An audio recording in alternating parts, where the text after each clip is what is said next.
الحمد لله رب العالمين والصلاة والسلام على أشرف الأنبياء وسيد المرسلين نبينا محمد وعلى آله وأصحابه أجمعين ومن تبعهم بإحسان إلى يوم الدين. أما بعد، قال الله تبارك وتعالى في كلامه المجيد والفرقان الحميد: أعوذ بالله من الشيطان الرجيم، بسم الله الرحمن الرحيم، واعتصموا بحبل الله جميعا ولا تفرقوا. وقال النبي صلى الله عليه وسلم: عليكم بالجماعة وإياكم والفرقة فإن الشيطان مع الواحد وهو من الاثنين أبعد. صدر مجلس، علماء کرام، الخبر دعویٰ سینٹر کے منتظمین اور خصوصی طور پر جناب فضیلت الشیخ شمس الزمان مدنی حفظہ اللہ اور جناب شیخ عبدالسلام مدنی حفظہ اللہ اور تمام حاضرین، السلام علیکم ورحمۃ اللہ وبرکاتہ. جس نے ہمیں رمضان المبارک کے مہینے میں اپنے دین کی باتیں سننے اور سنانے، سیکھنے اور سکھانے کا موقع عنایت فرمایا، اللہ تعالیٰ کے شکر کے بعد میں الخبر دعویٰ سینٹر کے ذمہ داران کا اور ان کے تمام متعاونین کا بھی شکریہ ادا کرتا ہوں جنہوں نے ہم تمام کے لیے اس پروگرام کا انتظام کیا. اللہ تعالیٰ ان کے اس کوشش کو قبول فرمائے اور ان کی حسنات میں اس کو شمار کرے، اور اللہ تعالیٰ ہم تمام کو توفیق بخشے کہ ہم حق بات کہیں اور اس کو سنیں اور اس کو سمجھیں اور اس پر عمل کریں. محترم سامعین، آج جس موضوع پر ہمیں گفتگو کرنی ہے وہ ہے آداب اختلاف اور منہج سلف. اس کا مختصر سا معنی یہ ہے کہ اختلاف کے وقت کن آداب کا لحاظ رکھنا چاہیے اور اختلاف کے وقت سلف صالحین کا طریقہ کیا تھا. کیا اسلام میں اختلاف کی گنجائش ہے؟ قطعاً نہیں. آج کے اس پروگرام کے دونوں جو موضوعات ہیں، ہم بچوں کی تربیت کیسے کریں اور آداب اختلاف، ان دونوں میں بڑا ہی خوبصورت ربط ضبط ہے. مجھے خوشی ہے کہ ذمہ داران نے یہ جو دو موضوع رکھے ہیں بڑے ہی پیارے ہیں. محترم و مکرم جناب ڈاکٹر محمد وسیم محمدی مدنی حفظہ اللہ نے جس موضوع کی وضاحت آپ کے سامنے بڑے پیارے انداز میں کی، وہ موضوع تھا بچوں کی تربیت کیسے کریں، اور آپ نے ماشاءاللہ بچوں کی تربیت کے تقریباً تمام جوانب کا احاطہ کیا. حقیقت یہ ہے کہ اگر ہم بچوں کی تربیت کے سلسلے میں ان باتوں کا خیال رکھیں اور اسلامی تربیت کر لے جائیں تو دنیا کے اندر اور مسلمانوں کے اندر پائے جانے والے اختلافات کی بہت حد تک کمی ہو جائے، بلکہ ختم بھی ہو سکتے ہیں. ہمیں پھر آداب اختلاف جاننے کی ضرورت نہیں پڑے گی، اور انشاءاللہ ہم دعا کرتے ہیں کہ اللہ تعالیٰ بچوں کی تربیت کے متعلق بیان کیے گئے تمام تفاصیل کو ہم تمام لوگوں کے دلوں میں جاگزی کر دے اور ہمیں اپنے بچوں کی اچھی اسلامی تربیت کرنے کی توفیق دے، تاکہ جب وہ بڑے ہوں تو وہ صحیح اسلامی طریقے پر چلیں اور سلف صالحین کے طریقے پر چلیں، تاکہ ان کے ذریعے امت میں اختلاف نہ ہو. محترم سامعین و سامعات، اس موضوع کی ضرورت دراصل اس لیے پڑتی ہے کہ آج امت بہت سارے اختلافات سے دوچار ہے. امت اتنے اختلافات و انتشارات میں مبتلا ہو چکی ہے کہ آج امت کے درمیان آپس میں نفرت اور آپس میں لڑائی اور بغض و کینے کے ایسے پہاڑ کھڑے ہو گئے ہیں کہ امت کا دوبارہ سے اجتماع ہونا، امت کا دوبارہ سے ایک پلیٹ فارم پر آنا اور اتفاق و اتحاد کرنا مستحیل اور محال نظر آتا ہے. میں نے جو آیت کریمہ آپ حضرات کے سامنے پڑھی ہے اور جو حدیث آپ حضرات کو سنائی، اس کی روشنی میں اسلام کبھی بھی اختلاف کو برداشت نہیں کرتا۔ اسلام کبھی یہ تعلیم نہیں دیتا کہ مسلمان اختلاف کریں، بلکہ اللہ رب العالمین نے قرآن کے اندر اور پیارے نبی صلی اللہ علیہ وسلم نے اپنی احادیث میں اور سلف صالحین نے اپنے آثار کے ذریعے امت کو اس بات سے ڈرایا کہ وہ اختلاف کریں، انشقاق و انتشار سے ڈرایا ہے، اور اللہ رب العالمین نے بہت ساری آیات کے اندر سخت وعید سنائی ہے ان لوگوں کو جو امت کے اندر اختلاف کرتے ہیں۔ اللہ تعالیٰ نے ارشاد فرمایا وَاعْتَصِمُوا بِحَبْلِ اللَّهِ جَمِيعًا وَلَا تَفَرَّقُوا، اے لوگو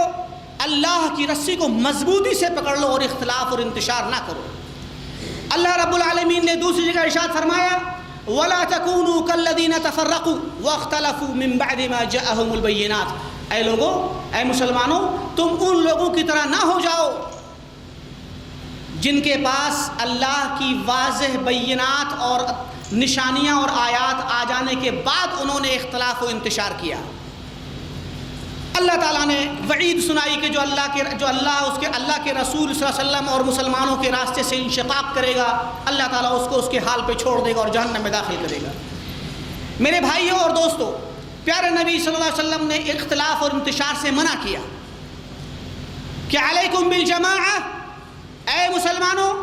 پوری مسلمانوں کی جماعت اور اہل ایمان کی جماعت کے ساتھ اتحاد و اتفاق سے رہو، اختلاف نہ کرو، شذوذ اختیار نہ کرو، اور امت سے علیحدہ ہو کر کے، صراط مستقیم سے ہٹ کر کے، سلف صالحین کے طریقے سے ہٹ کر کے، پیارے نبی صلی اللہ علیہ وسلم کے طریقے سے ہٹ کر کے اپنا کوئی نیا فرقہ نہ بناؤ، شذوذ اختیار نہ کرو، کیونکہ شیطان ایک کے ساتھ ہے اور دو سے قریب ہے۔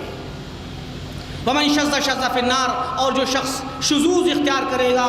اس مسلمانوں سے ہٹے گا، صراط مستقیم سے ہٹے گا، صحابہ کرام کے راستے سے ہٹے گا، ایسا شخص شذوذ کی وجہ سے اکیلا جہنم میں پھینک دیا جائے گا۔ میرے بھائیوں اور دوستوں، یہ اسلام کی کھلی ہوئی تعلیمات ہیں جن کے ذریعے اسلام اپنے ماننے والوں کو انتشار سے، اختلاف سے، افتراق سے روکتا ہے، منع کرتا ہے کہ وہ اختلاف کریں۔ لہٰذا تمام مسلمانوں پر فرض ہے کہ وہ اسلام پر قائم رہیں، ایمان پر قائم ہوں، اور صراط مستقیم کو اپنا کر کے اس پر جمے رہیں اور انتشار و اختلاف سے دور رہیں۔ اسلام کی بنیادی تعلیمات میں ایک اہم تعلیم یہ بھی ہے کہ مسلمانوں کے درمیان آپس میں محبت ہونی چاہیے۔ کیونکہ محبت کے ذریعے ایمان مضبوط ہوتا ہے، اور ایمان اس وقت تک کامل نہیں جب تک کہ محبت نہ ہو۔ پیارے نبی صلی اللہ علیہ وسلم نے ارشاد فرمایا کہ لا یؤمن احدکم حتی یحب لاخیہ ما یحب لنفسہ، کہ تم میں سے کوئی شخص اس وقت تک مومن نہیں ہو سکتا، کامل مومن نہیں ہو سکتا، جب تک کہ وہ اپنے بھائی کے لیے وہ چیز پسند نہ کرے جو اپنے لیے پسند کرتا ہے۔ اسی طرح آپ نے فرمایا کہ اے لوگوں، لن تدخلوا الجنة حتى تؤمنوا ولن تؤمنوا حتى تحابوا افلا ادلکم علی شیء اذا فعلتموه تحاببتم افشوا السلام بینکم، اے لوگوں، جب تک تم مومن نہ ہو اس وقت تک جنت میں نہیں جا سکتے، اور مومن اس وقت تک نہیں ہو سکتے جب تک آپس میں محبت نہ کرو۔ تو کیا میں تمہیں ایسی چیز نہ بتلاؤں جس سے تمہارے دلوں میں محبت پیدا ہو جائے؟ آپ نے فرمایا کہ لوگوں، آپس میں سلام کو پھیلاؤ۔ یہ ساری کی ساری چیزیں اس بات کی دلیل ہیں، اس بات کی طرف اشارہ کرتی ہیں کہ مسلمانوں کو آپس میں اتحاد کے ساتھ رہنا چاہیے، مسلمانوں کو آپس میں محبت کے ساتھ رہنا چاہیے، ایک دوسرے کے ساتھ اتفاق کے ساتھ رہنا چاہیے، اور ایک مسلمان دوسرے مسلمان کے لیے محترم ہے۔ اللہ کے نبی صلی اللہ علیہ وسلم نے ایک مسلمان کی عزت کو، اس کی جان کو، اس کے مال کو دوسرے مسلمان پر حرام قرار دیا۔ کس لیے؟ تاکہ مسلمان ایک دوسرے کا احترام کریں،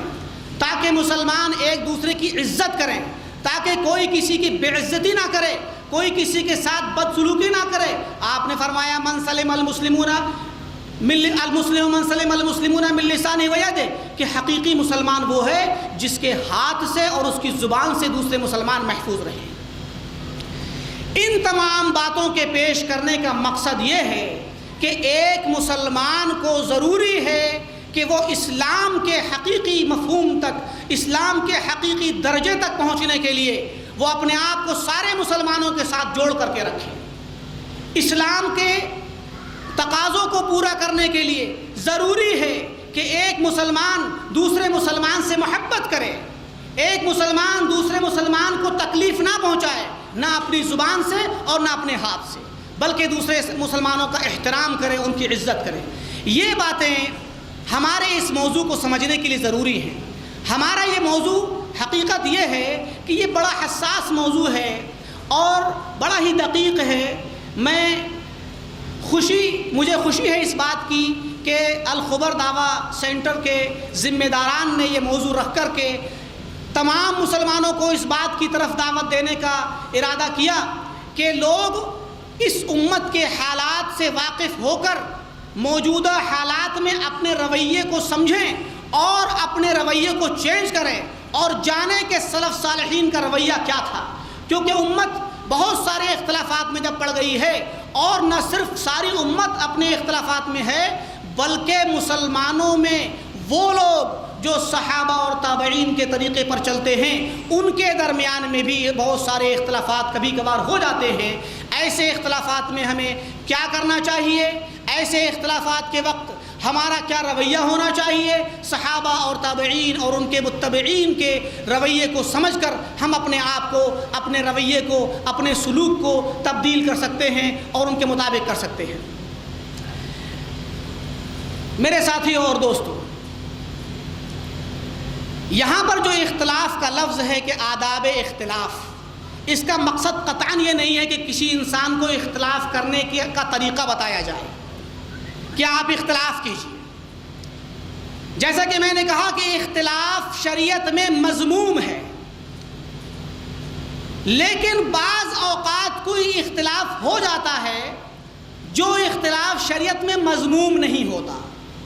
لہٰذا اس اعتبار سے اختلاف کی دو قسمیں بنتی ہیں۔ ایک وہ اختلاف جو شریعت میں سرے سے مذموم ہے، جس کی ذرہ برابر بھی کوئی گنجائش نہیں، اور ایک وہ اختلاف جس کی گنجائش ہے، جس کی محدود طور پر کچھ ایسی حدود ہیں، جس کی ایسی لمٹیں ہیں جن لمٹس کے اندر وہ اختلاف کیا جا سکتا ہے، اسی کے آداب پر انشاءاللہ گفتگو ہوگی۔ اختلاف مذموم جو شریعت جس اختلاف کو ناپسند کرتی ہے، وہ اختلاف کیا ہے؟ وہ اختلاف کفار و مشرکین کا اختلاف ہے، اہل کتاب کا اختلاف ہے۔ وہ لوگ جو دین پر اختلاف کرتے ہیں، جنہوں نے سرے سے اسلام اور غیر اسلام کا اختلاف کیا ہے، ایسے لوگوں کا اختلاف مذموم ہے، کیونکہ اللہ رب العالمین نے ارشاد فرمایا ان الدین عند اللہ الاسلام، کہ دین حقیقت میں اللہ کو جو پسند ہے وہ اسلام ہے۔ وَمَن يَبْتَغِ غَيْرَ الْإِسْلَامِ دِينًا فَلَن يُقْبَلَ مِنْهُ وَهُوَ فِي الْآخِرَةِ مِنَ الْخَاسِرِينَ، جو انسان اسلام کے علاوہ کسی بھی دین کو اختیار کرے گا، اس کا وہ اختیار کیا ہوا دین قبول نہیں ہوگا، اور ایسا بندہ آخرت میں خسارہ اٹھانے والوں میں سے ہوگا۔ پتہ چلا کہ جو انسان دین پر ہی اختلاف کرتا ہے، اسلام پر اختلاف کرتا ہے کہ یا تو اسلام یا غیر اسلام، ایسا اختلاف مذموم ہے۔ اسی لیے اللہ رب العالمین نے فرمایا ہذان خصمان اختصموا فی ربہم، کفار اور مسلمین کے بارے میں فرمایا کہ یہ دو ایسے فریق ہیں جو اپنے رب کے بارے میں اختلاف کر رہے ہیں۔ ایک فریق مسلمانوں کا، ایک فریق اہل ایمان کا جو اللہ پر ایمان لایا ہوا ہے، جو اسلام کو اپنائے ہوئے ہے، اور ایک فریق وہ جو اسلام کے خلاف ہے۔ لہذا وہ اختلاف جو اسلام اور غیر اسلام کے بارے میں ہو وہ مذموم ہے، وہ مردود ہے، اس کی کوئی گنجائش نہیں۔ اب اسلام کے اندر آ جائیے۔ اسلام کے اندر چونکہ اللہ کے نبی صلی اللہ علیہ وسلم نے ایک ایسی حقیقت کا انکشاف کیا، ایک ایسی حقیقت کی خبر دی جو ہونا تھی، اللہ رب العالمین کے کائناتی نظام کے مطابق دنیا میں ایک سچویشن پیدا ہونی تھی، اسلام کے ماننے والوں کے درمیان ایک ایسی حالت آنی تھی جو شریعت میں مذموم ہے مگر ہونی تھی۔ وہ کیا تھی؟ اللہ کے نبی صلی اللہ علیہ وسلم کا ارشاد ہے، آپ نے فرمایا کہ افترقت اليہود والنصارى على 72 فرقہ وستفترق امتی على 73 فرقہ كلها في النار الا واحدہ قیل من یا رسول اللہ قال ما انا علیہ واصحابی۔ آپ نے فرمایا کہ یہود و نصارہ 72 فرقوں میں بٹ گئے، میری امت بھی اختلاف و انتشار کا شکار ہوگی اور ان سے ایک ہاتھ آگے بڑھ کر کے 73 فرقوں میں بٹ جائے گی،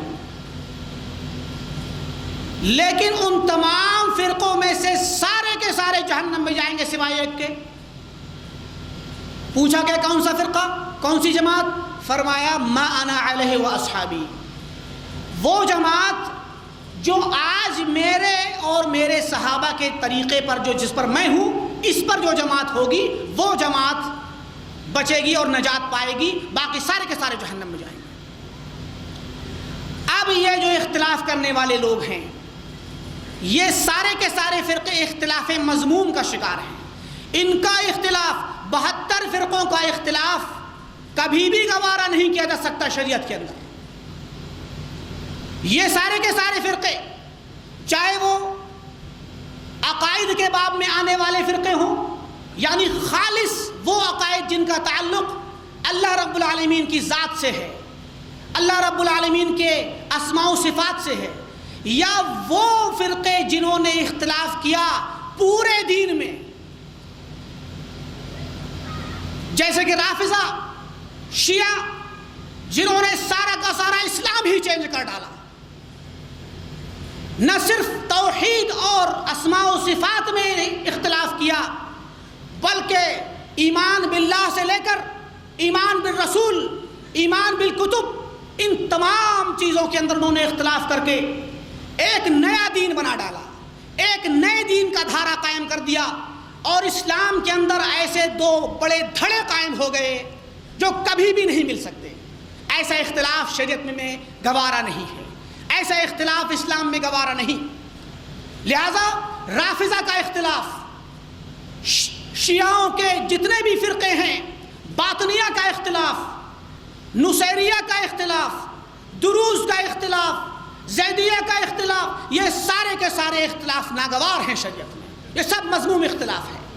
اسی طریقے سے جہمیہ کا اختلاف، معتزلہ کا اختلاف، خوارج کا اختلاف، اور جتنے فرقے آئے چاہے وہ قدریہ ہوں، یا اسی طریقے سے اہل قرآن جنہوں نے کتاب و سنت کے اندر تفریق کی، جنہوں نے سنت کو ایک طرف پھینک ڈالا،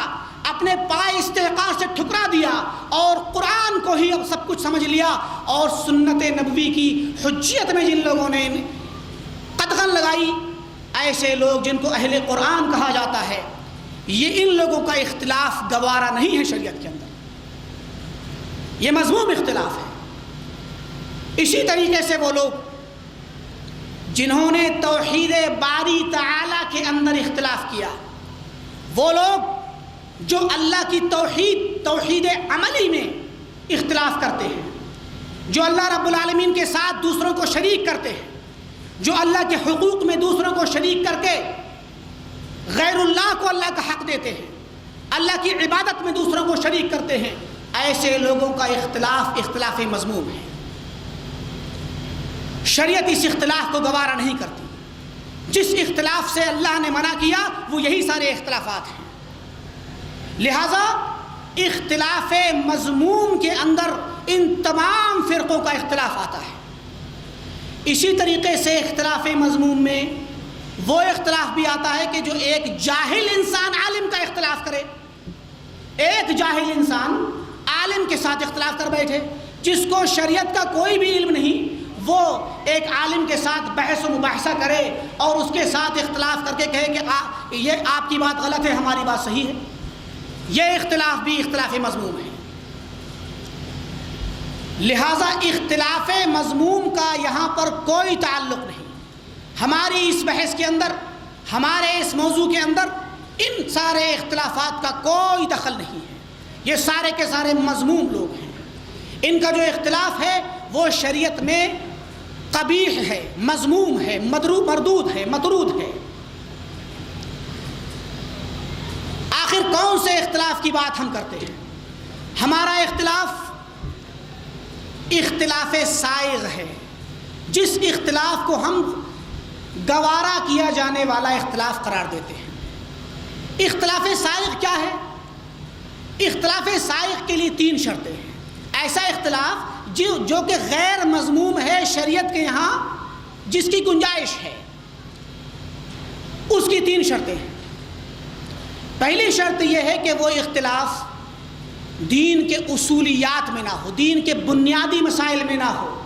دین کے فنڈامنٹلز کے اندر نہ ہو، اصول عقیدہ میں، اصول فقہ میں، یعنی فقہیات کے جو بنیادی مسائل ہیں ان مسائل میں وہ اختلاف نہیں ہونا چاہیے۔ مثلا کوئی انسان آ کر کے توحید کے بارے میں اختلاف کرے، ایمان باللہ کے بارے میں اختلاف کرے، یا ایمان بالرسول، ایمان بالکتاب کے بارے میں اختلاف کرے، ایسا اختلاف مقبول نہیں ہے۔ ایسا اختلاف سائغ نہیں ہو سکتا۔ دوسرا اختلاف ہے، دوسری شرط یہ ہے کہ وہ اختلاف اجماع کے خلاف نہ ہو۔ جیسے صحابہ کرام کا اجماع ہے، پوری امت کے سلف صالحین اور ان کے متبعین کا اجماع ہے اس بات پر کہ اللہ تعالیٰ کی ذات علو میں ہے، اللہ تعالیٰ کی ذات آسمانوں کے اوپر ہے۔ اس بات پر اجماع ہے صحابہ اور تابعین اور ان کے متبعین کا۔ علامہ ابن قیم رحمہ اللہ نے ایک کتاب لکھی، اجتماع الجیوش الاسلامیہ علی غزو المعطلۃ والجہمیہ، جس کے اندر ابن قیم نے ڈھیر ساری آیات و احادیث اور ائمہ اسلام کے اقوال کے ساتھ، ائمہ اسلام کے اقوال کی روشنی میں اس بات کی وضاحت کی کہ یہ اللہ تعالیٰ کا آسمانوں کے اوپر ہونا کتاب و سنت محکم اور صریح دلائل سے ثابت ہے، اور امت کے علماء اور صحابہ، تابعین، سلف صالحین کے ہاں اجماعی مسئلہ ہے۔ لہٰذا اگر کوئی بندہ آ کر کے اس میں اختلاف کرے اور کہے کہ اللہ تعالیٰ آسمان پر نہیں، تو یہ اختلاف قبول نہیں ہوگا، یہ اختلاف سائغ نہیں ہوگا۔ اختلاف سائغ اور مقبول وہ اختلاف ہوگا جو اختلاف اجتہاد کے ذریعے ہو، جس اختلاف میں ایک مجتہد عالم، وہ عالم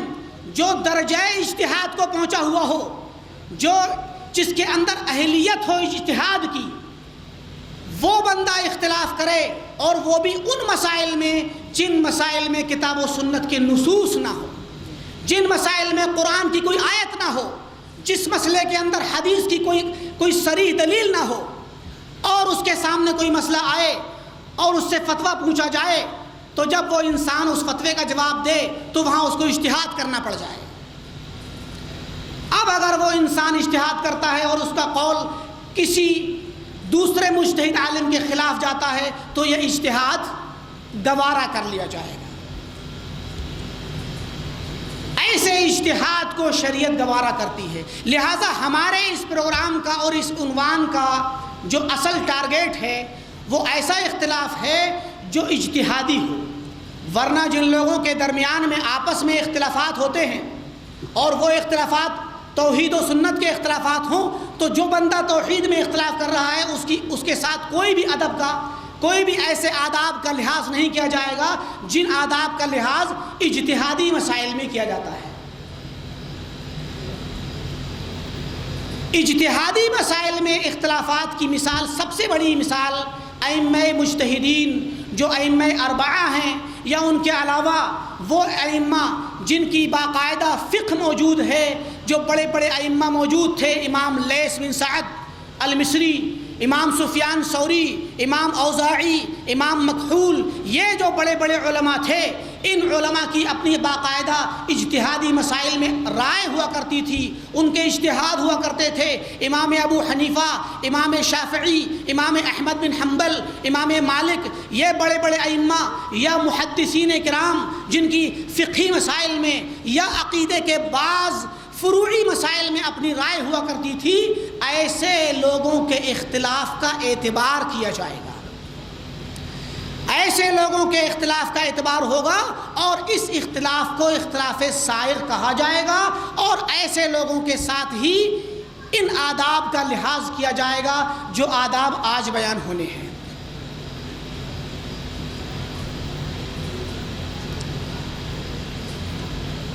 لہذا کوئی انسان یہ کبھی نہ سمجھے کہ ہم جن آداب کا ذکر کر رہے ہیں وہ مشرکین کے ساتھ کیے جانے والے آداب ہیں، یا تمام ان فرقوں کے ساتھ جو اہل سنت والجماعت کے طریقے سے ہٹ کر کے نکل گئے، ان کے ساتھ ان آداب کا کوئی لحاظ نہیں کیا جائے گا، بلکہ یہ ساری کی ساری گفتگو اہل سنت والجماعت کے لوگوں کے ساتھ اور ان کے علماء کے ساتھ ہے۔ آخر علماء کے درمیان اختلاف کیوں ہو جاتا ہے؟ علماء نے اختلاف کیوں کیا؟ اگر امام ابو حنیفہ رحمۃ اللہ علیہ کا کوئی قول ہے اور ان کے خلاف امام شافعی کا قول ہے یا امام احمد کا قول ہے یا کسی بھی امام کا قول ہے، تو ایسے لوگوں کا اختلاف مقبول ہے، لیکن اس کا مطلب قطعاً یہ نہیں ہے، کوئی انسان یہ نہ سوچے کہ سارے کے سارے لوگ حق پر ہیں، جب ان کا اختلاف مقبول ہے تو سب ٹھیک ہیں، اس کا مطلب قطعاً یہ نہیں ہے، بلکہ اس کا مطلب یہ ہے کہ اگر امام ابو حنیفہ یا امام شافعی یا امام مالک یا امام احمد یا کسی بھی امام نے کسی مسئلے میں اختلاف کیا ہے تو وہ اس اختلاف کرنے کے سلسلے میں معذور ہیں، ہم ان پر طعن و تشنیع نہیں کریں گے، ہم انہیں برا بھلا نہیں کہیں گے، ہم یہ نہیں کہیں گے کہ انہوں نے قرآن و سنت کی مخالفت کی ہے، ہم یہ نہیں کہیں گے کہ وہ حق کے خلاف گئے ہیں، قطعاً ہمارا رویہ یہ نہیں ہونا چاہیے۔ ہمارے درمیان آج بعض ایسے ناسمجھ لوگ پیدا ہو چکے ہیں جو کسی فقہی مسئلے میں اگر دیکھتے ہیں کہ حدیث کے خلاف کسی امام کا قول ہے تو فوراً طعن و تشریح کرنے لگتے ہیں اس امام پر کہ انہوں نے حدیث کے خلاف ایسا کہا ہے۔ قطعاً نہیں، یہ جائز نہیں ہے کہ کوئی مسلمان کسی امام کے متعلق یہ عقیدہ رکھے کہ امام ابو حنیفہ نے حدیث کی مخالفت کا باقاعدہ جان بوجھ کر مخالفت کی ہے، یا امام شافعی نے حدیث کے خلاف فتویٰ دیا ہے، یہ اعتقاد رکھنا جائز نہیں، حرام ہے۔ جو لوگ امت کے اندر امامت سے مشہور ہیں، جن کو اللہ تعالیٰ نے امامت کا رتبہ دیا کہ انہوں نے کسی حدیث کے خلاف فتویٰ دیا ہے، یہ ان کے ساتھ ظلم ہے اور یہ ناجائز ہے، بلکہ اس کے بہت سارے اسباب ہوتے ہیں۔ علماء نے اختلاف کیوں کیا ہے؟ اس کے اسباب ہوتے ہیں، بہت سارے اسباب۔ امام ابن تیمیہ رحمۃ اللہ علیہ نے ایک کتاب لکھی رفع الملام عن الائمۃ الاعلام، کہ جو لوگ اماموں کو لعن طعن کرتے ہیں ان کی لعن طعن کو دور کیا جائے اور سمجھا جائے کہ اماموں سے اختلاف کیوں ہوا ہے۔ اس کتاب کے اندر امام ابن تیمیہ نے بہت سارے اسباب نقل کیے ہیں جن کی بنا پر علماء میں اختلاف ہو جاتا ہے، اہل علم میں اختلاف ہو جاتا ہے۔ ان اسباب میں سے میں مختصر طور پر دو تین اسباب نقل کروں گا جو بڑے ہی عام ہیں یا عام طور پر جو زیادہ پائے جاتے ہیں۔ سب سے پہلا سبب یہ ہے کہ کسی کے پاس حدیث ہی نہ پہنچی، کسی امام کے پاس حدیث نہیں پہنچی یا کسی عالم کے پاس حدیث نہیں پہنچی۔ آپ لوگ جانتے ہیں کہ پیارے نبی صلی اللہ علیہ وسلم اپنی مجالس میں جب حدیث بیان کرتے تھے یا کوئی کام کرتے تھے یا کوئی فیصلہ کرتے تھے یا کوئی فتویٰ دیتے تھے تو سارے کے سارے صحابہ ایک وقت میں آپ کے پاس نہیں ہوتے تھے۔ کچھ صحابہ اپنے کام میں ہوا کرتے تھے، کچھ صحابہ آپ نے کسی کو کہیں بھیجا ہوا ہوتا تھا، یا کچھ صحابہ کسی وجہ سے نہیں آ سکے ہوتے تھے، بیمار ہوتے تھے، یا اسی طریقے سے بہت سارے صحابہ بعد میں مسلمان ہوئے جنہوں نے پہلے کی باتیں نہیں سنی۔ تو اس طریقے سے صحابہ کرام کے پاس ساری احادیث نہیں ہوتی تھی۔ اب جس نے جو حدیث سنی اس نے آگے کے لوگوں تک پہنچا دی، اور اس طریقے سے صحابہ کرام کا علم ساری دنیا کے اندر منتشر ہو گیا، صحابہ کرام پوری دنیا میں پھیل گئے۔ اسی لیے جو علماء صحابہ کرام کے پاس بھی بہت ساری احادیث نہیں ہوتی تھی، اور اس کے بعد جو تابعین ہوا کرتے تھے، جو صحابہ کرام سے سن کر کے علم لیا کرتے تھے، ان تابعین کے پاس بھی اتنا ہی علم ہوتا تھا جتنا کہ انہوں نے صحابہ سے سنا ہوا ہوتا تھا۔ اسی طریقے سے سارے ائمہ تک وہ علم پہنچا۔ اور آپ جانتے ہیں کہ حدیث کی تدوین، حدیث کو باقاعدہ کتابوں کی شکل میں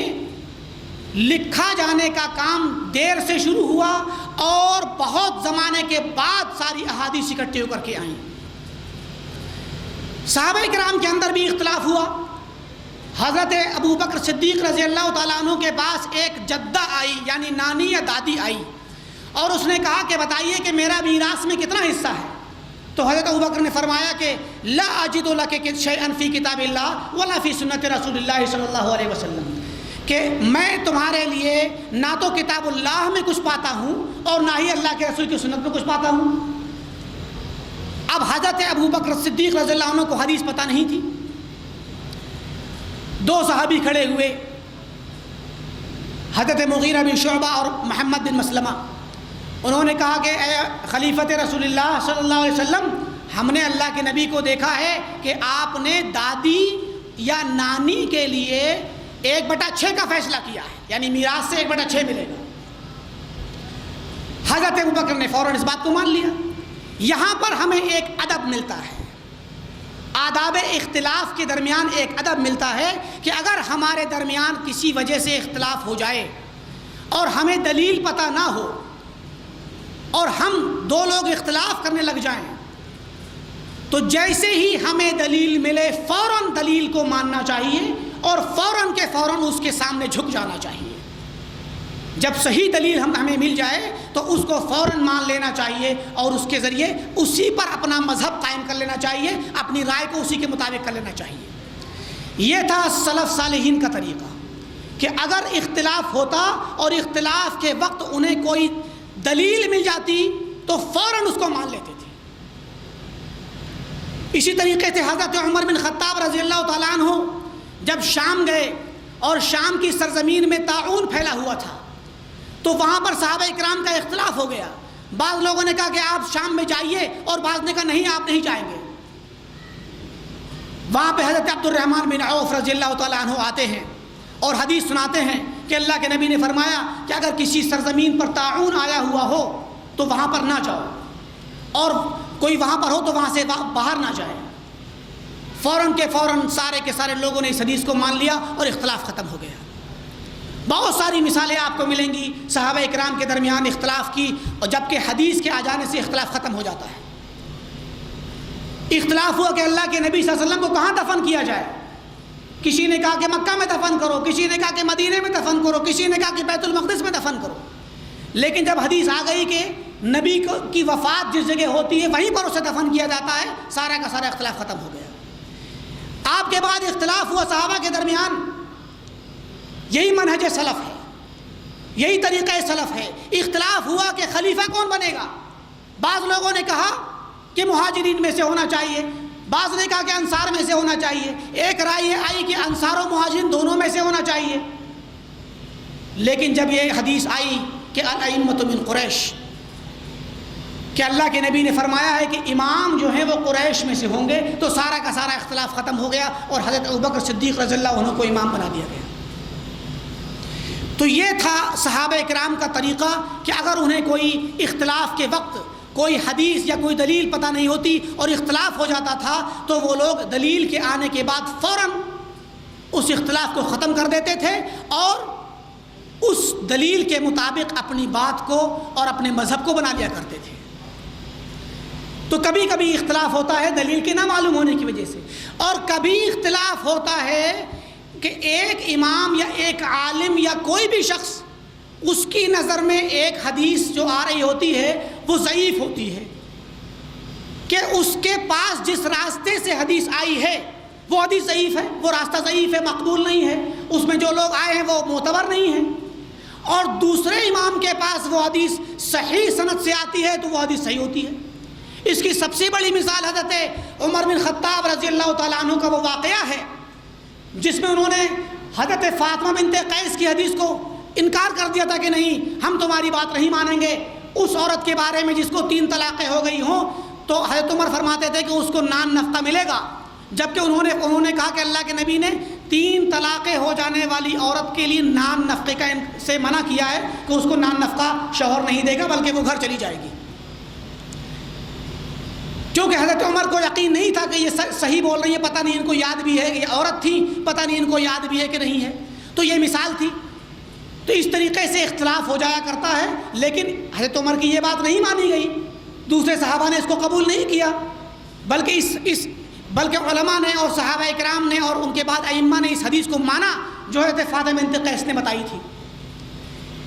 تو اسی طریقے سے اختلاف، کبھی کبھار اختلاف ہوتا ہے کسی بھی قرآن یا حدیث کے کسی لفظ کو سمجھنے میں اختلاف ہو جاتا ہے، جیسے کہ اللہ تعالیٰ نے ارشاد فرمایا او لامستم النساء فتیمموا صعیدا طیبا فلم تجدوا ماء فتیمموا صعیدا طیبا، کہ اے لوگوں، جو تیمم کی آیت ہے کہ اگر تم عورتوں کو چھو لو تو پھر تمہیں پانی نہ ملے تو پھر تم تیمم کر لو۔ اس آیت کے سلسلے میں علماء کا اختلاف ہے کہ لامستم سے مراد کیا ہے۔ جمہور علماء امت نے اس آیت سے مراد مرد اور عورت کا خصوصی تعلق لیا ہے، جو ان کا اپنا خاص تعلق ہوتا ہے، کہ اگر کوئی انسان اپنی عورت کے ساتھ خاص تعلق قائم کرے اور اس کے بعد اسے نہانے کی ضرورت پیش آئے اور پھر وہ پانی نہ پائے تو تیمم کرے گا، لیکن امام شافعی نے اس لفظ پر لامسا یلامسو یا لامسا یلمسو عربی زبان میں چھونے اور ٹچ کرنے کے لیے ہوتا ہے، امام شافعی نے سمجھ لیا کہ اس سے مراد ٹچ کرنا ہے، یعنی اگر ہاتھ سے ہاتھ بھی ٹچ ہو جائے تو امام شافعی کہتے ہیں کہ آدمی کا وضو ٹوٹ گیا۔ شافعیہ کے نزدیک آدمی اگر اپنی عورت کا ہاتھ بھی چھو لے تو اس کا وضو ٹوٹ جاتا ہے۔ تو یہ اختلاف کہاں سے ہوا؟ یہ اختلاف آیت کے لفظ کو سمجھنے کی وجہ سے ہوا۔ اب کوئی انسان یہ نہ کہے کہ امام شافعی نے یہاں پہ قرآن کی آیت کی مخالفت کی ہے اور جان بوجھ کر کے اختلاف کیا ہے، بلکہ لفظ کے اندر ایسی وسعت ہے، لفظ بذات خود دونوں معنی کا محتمل ہے، لیکن یہ الگ بات ہے کہ یہ والا معنی مرجوح ہے اور وہ دوسرا والا معنی راجح ہے، یہ والا معنی مقبول نہیں ہے، دوسرا والا معنی مقبول ہے اور وہی صحیح ہے۔ تو اس طریقے سے اختلاف ہو جایا کرتا ہے۔ تو یہ معروف سے چند اسباب ہیں جن کی بنا پر اختلاف ہوتا ہے، اور ہمیں ایسے حالات میں ہمارے اوپر فرض یہ ہے کہ ہم اپنے علماء کے متعلق، اپنے ائمہ کے متعلق یہ حسن ظن رکھیں کہ انہوں نے اگر اختلاف کیا ہے، یہاں پر ایک مسئلے میں 2 رائے ہو گئیں، 3 رائے ہو گئیں، 4 رائے ہو گئیں، تو اس کی وجہ یہ بنی ہے کہ یا تو انہیں حدیث نہیں پہنچی، یا ان کے نظر میں وہ حدیث ضعیف تھی، یا قرآن کی آیت کو انہوں نے اس لفظ میں گنجائش تھی کہ وہ دوسرا معنی مراد لے لیں، اور اسی طریقے سے ان تمام وجوہات کی بنا پر انہوں نے اختلاف کیا۔ اور ایسی بنا پر اگر کوئی انسان ان کے قول کو اپنا کر کے عمل کرتا ہے اور ان کے مذہب پر چل رہا ہوتا ہے تو ابتداءً اس بات پر دھیان دینے کی ضرورت ہے، جتنے بھی مذاہب کو ماننے والے لوگ ہیں، چاہے وہ امام ابو حنیفہ کو ماننے والے ہوں، چاہے امام شافعی کو ماننے والے ہوں، یا امام مالک اور امام احمد بن حنبل کو ماننے والے ہوں، جتنے بھی مذاہب کے لوگ ہیں، ابتداءً ہمارے لیے جائز نہیں کہ ہم ان کو اس لیے ناپسند کریں یا ان سے نفرت کریں یا ان سے بغض کریں کہ وہ ان اماموں کو مانتے ہیں، قطعاً نہیں، بلکہ یہ سارے کے سارے امام اپنے آپ میں اس امت کے سلف ہیں، امت کے سلف صالحین ہیں، یہ خود امام ہیں، اور ان لوگوں کے جو اقوال اور اجتہادات ہیں، ان اجتہادات میں یہ لوگ یا تو 2 اجر کے مستحق ہیں یا 1 اجر کے مستحق ہیں۔ جن لوگوں کا اجتہاد کتاب و سنت کے مطابق ہے وہ لوگ 2 اجر کے مستحق ہیں، اور جن کا اجتہاد اور فیصلہ کتاب و سنت کے نصوص کے خلاف ہے تو وہ 1 اجر کے مستحق ہیں۔ یہ حدیث کا ترجمہ ہے۔ اور جو لوگ ان کی بات مانتے ہیں، ان کے مذہب پر چلتے ہیں، وہ ابتداءً صحیح ہیں، غلط نہیں، سارے کے سارے لوگ۔ لیکن اس کا مطلب قطعاً یہ نہیں ہے کہ سارے کے سارے حق پر ہیں، نہیں، ان سب میں سے کوئی ایک حق پر ہے۔ اگر ایک مسئلے میں 4 رائے ہیں تو تو 4 میں سے 1 صحیح ہے۔ اب ہمارا فرض بنتا ہے، ان لوگوں کا فرض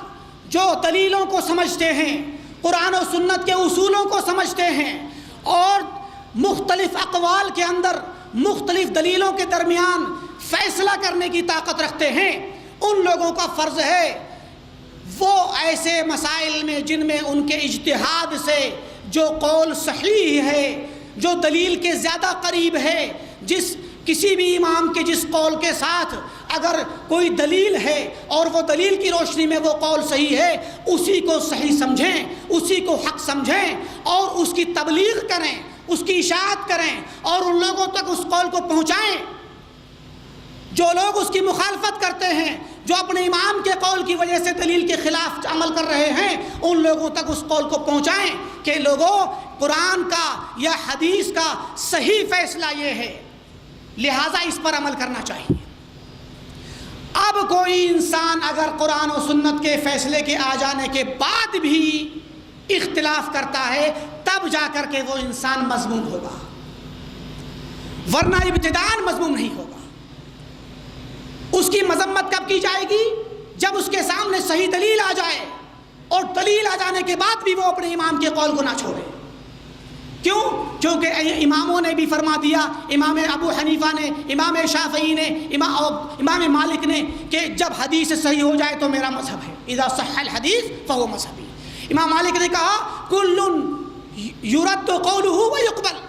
کل یقبل منه ویرد الا صاحب هذا القبر، کہ ہر انسان کی بات قبول بھی کی جائے گی اور رد بھی کر دی جائے گی، سوائے صاحب اس صاحب قبر کے۔ اللہ کے نبی کی قبر پر اشارہ کیا۔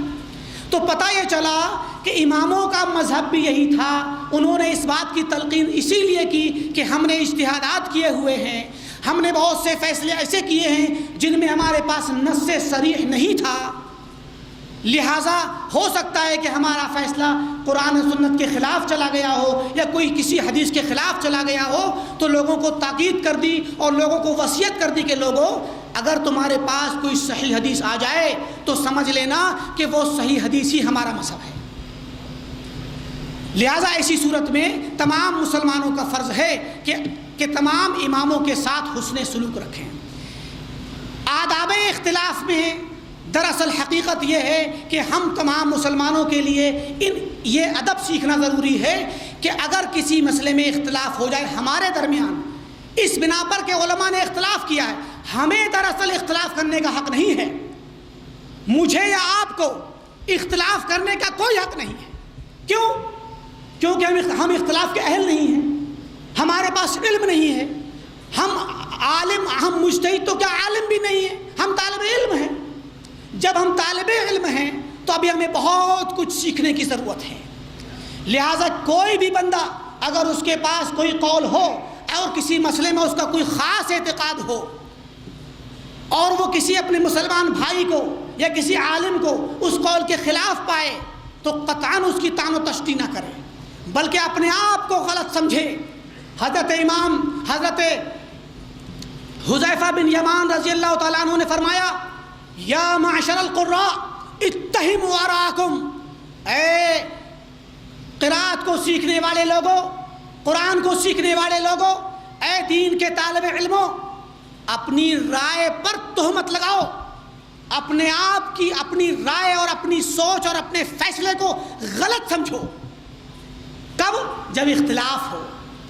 جب اختلاف ہو رہا ہو تمہاری رائے میں اور دوسروں کی رائے میں، تو سب سے پہلے اپنے آپ کو غلط سمجھو۔ کیوں؟ کیونکہ تم طالب علم ہو، تمہارے پاس مکمل علم نہیں ہے، لہٰذا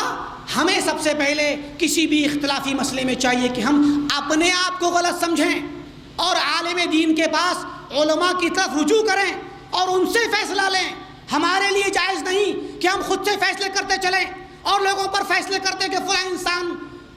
بدعتی ہے یا فلاں انسان مخالف حق ہے یا فلاں انسان کافر ہے، نعوذ باللہ۔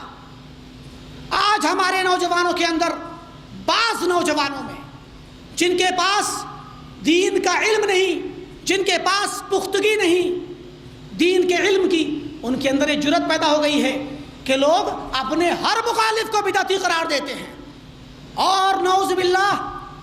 بعض لوگوں میں اتنی بڑی جرأت آ چکی ہے کہ وہ اگر کسی حدیث کے خلاف کسی کتاب میں کوئی فتویٰ نظر آ جائے، حتیٰ کہ بڑے بڑے مذاہب اپنے خلاف ہر بندے کو کافر قرار دیتے ہیں، نعوذ باللہ، آپس میں ایک دوسرے کے خلاف کفر کے فتوے لگاتے ہیں اور مسلمانوں کے خلاف نمازیں پڑھنا ناجائز اور حرام قرار دیتے ہیں۔ میرے دوستوں اور ساتھیوں، یہ وہ باتیں ہیں جو آج ہمارے اندر سلف صالحین کے خلاف، سلف کے منہج کے خلاف آ گئی ہیں۔ امام یحییٰ بن سعید الانصاری ایک بہت بڑے محدث ہیں، فرماتے ہیں کہ اہل فتویٰ اور مجتہدین ہمیشہ سے اختلاف کرتے آئے ہیں، ہمیشہ سے اختلاف کرتے آئے ہیں، لیکن اور ان میں سے کچھ لوگ کسی بات کو حلال قرار دیتے ہیں اور کسی بات کو حرام قرار دیتے ہیں۔ فَيُحِلُّ هَذَا